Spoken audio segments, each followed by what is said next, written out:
میں نے اپنے چھوٹے بیٹے کو حافظ قرآن بنانے کا ارادہ کیا ہوا ہے، مگر ٹیلی ویژن پر سوالات کے ایک پروگرام میں ایک عالم دین نے بتایا کہ قرآن کو حفظ کرنا ایک نفل عبادت ہے جبکہ اس کو سمجھنا زیادہ افضل ہے۔ یہ سن کر میرا جذبہ ذرا سڑ پڑا ہے۔ آپ کا اس بارے میں کیا خیال ہے کہ یہ آپ کا ٹھیک ہے؟ کیا حفظ قرآن کی اتنی اہمیت نہیں ہے؟ جو بات انہوں نے کہی ہے وہ صحیح کہی ہے کہ اصل شے تو ہے قرآن مجید کا سمجھنا۔ حفظ قرآن جو ہے ایک اضافی ایک نفل شے ہے، فرض تو ظاہر باتیں نہیں ہے، قطعاً نہیں ہے، فرض تو کوئی بھی شخص نہیں کہتا کہ فرض ہے یہ، لیکن جو اس کے درجے مقرر کر دیے گئے ہیں اس میں بڑی مغالطے والی بات ہے۔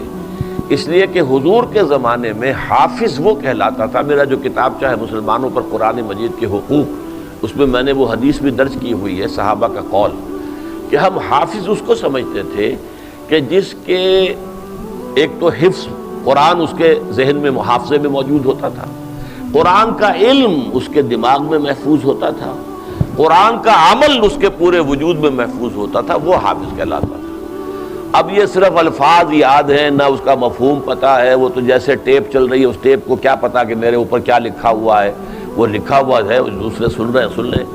یہ تو حفظ نہیں ہے، یہ تو ہمارے ہاں بس ایک رواج پڑ گیا ہے۔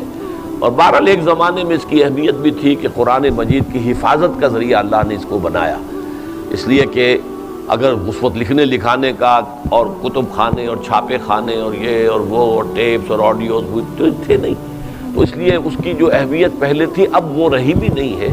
البتہ یہ ہے کہ اگر آدمی یاد کرے اور جتنا زیادہ یاد کرے گا اتنا ہی اس کے پاس ایک دولت ہے، خزانہ ہے۔